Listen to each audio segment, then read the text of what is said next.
Here's the thing. How can we, investors, who don't have big capital to start with, thrive in the stock market without having to pay huge fees to fund managers and still be very profitable? Those videos will give you the answers. Welcome to Bargainland, my friend. For those who don't know me, my name is Tommy. I'm the co-founder of Bargainland, where you are only one bargain away. So as always, you can find us on the links just down below, where you can get the free ebook about the 7 secrets of the stock market. It's free. All you have to do is put your email and enjoy the secrets. All right. So today I wanted to share with you an investment I made a year ago with my team, and we are currently now at plus 88%, okay, on this stock, okay? So the stock is Africa Oil Corp. Do you know it? I bet you don't, because it's not very famous. It's a small cap, okay? I think now it's currently like 1.5 billion or so, okay? So it was created by Mr. London, okay, in 1983. It's based in Canada and it's operating in Africa. So it's an oil and gas company with producing and development assets in deepwater Nigeria, Kenya, and exploration portfolio in Africa, okay? So basically they're drilling oil, okay, and selling it. So by the time we were looking at it, the stock already recovered from 1.1 Canadian dollars to 1.9, okay? So it was already up 70% from its bottom, okay? But still attractive according to the fundamentals, okay?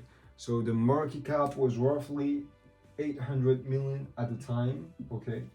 It was from 1.1 went to 1.9, okay? And we thought that at this price, it was, if we had to buy the whole company, it would still be interesting, okay? So this company, it had acquired, okay, 50% of Prime Oil and Gas, okay? It's a company, and they acquired it through debt, okay, for 520 million, okay? Prime, we're not gonna call it Prime Oil, okay? And Prime Oil, it was a cash machine, okay? They were giving back dividends to Africa Oil, okay, so that they could repay the debt, okay, that they contracted to get Prime Oil, okay? So those dividends happened to exceed the price of acquisition of this company in less than 2 years, okay? So when you buy something and it pays for itself, it's called a self-liquidating asset. There, they bought something for $500 million and they get that money back in less than 2 years. It was amazing, okay? So then we had to dig deeper, okay? So there is something that we call the unit operation cost per barrel, okay? It means how much does it cost for you to produce a barrel, okay? And it's a standard that you want to use to compare the different companies that are drilling that oil and selling it, okay? So their operating cost was like $6 to 6.4, okay? And then I was like, okay, what about the competition? Well, the competition was like $12 to $19. So here, a first clue. I was like, okay, so they're producing things cheaper, but still can sell at the same price as their competitor, okay? Because oil price on the market is the same for everybody. So at this time, a barrel was like $50 to $56, okay? And I was like, wow, amazing. They're really doing money here, okay? Even though there are costs between those two variables, it was still very profitable, okay? So it also have interest in diverse projects in the area, okay? And partnership with other companies to mitigate the risk on those projects. Then the CEO. The CEO is Mr. Hill, Keith Hill. And he was on a ship from 2009 already, okay? So it means that he's here for a long time. He knows the company, he knows the area, he knows the business. He earned like 1 million per year. I think it's pretty decent, okay, for a company of that size. And he has options, okay? He has stock options. So he has skin in the game, okay? That's a good sign too in a company. So I was like, okay, everything seems to be pretty nice, okay? We're gonna check the numbers again. And they also have the projects, they have their own activity. All of that combined, me and my team, we evaluate that that company was worth 2.2 billion. If we had to buy the whole company, that price, it would be a bargain. This is how you buy stocks, okay? You have to think like, if I buy the whole company, would I be happy at that price? If not, it's just a pass. All right? So, the company, if we were wrong, what would happen? Okay? Well, if we were wrong, and because we can't, at that time, we couldn't predict the future, the price, the oil price, and everything, okay? So, we assume that if oil price was divided by 2 to 25 to 28,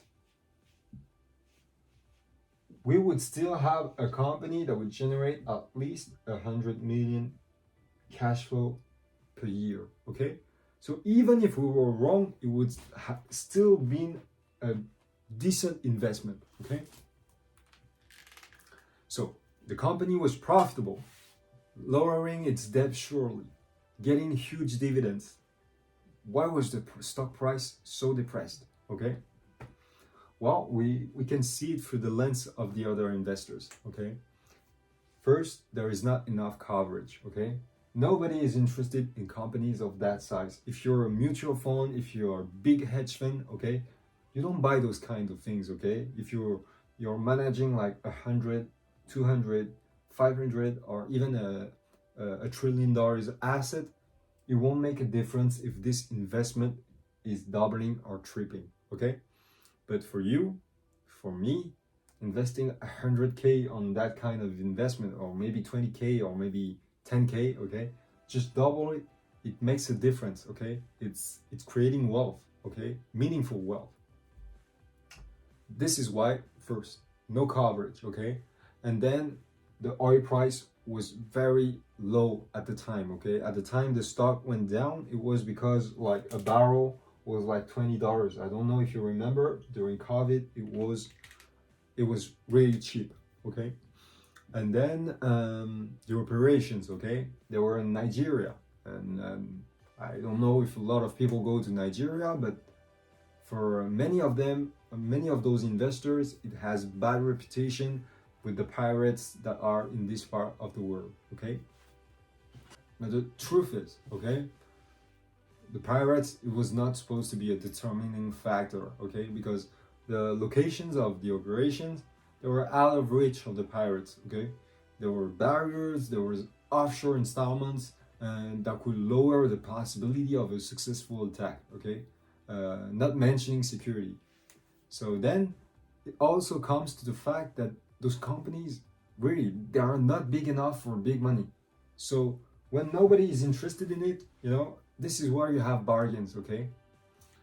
So we bought when the stock was trading at a price way below what we believe it was worth, okay? If we were wrong, we wouldn't lose too much, okay? And maybe it would stagnate a little bit, but on the long run, it seems like a pretty sweet deal, okay? So the risk also, you know, what about the risk? Well, they appear to be included in price already.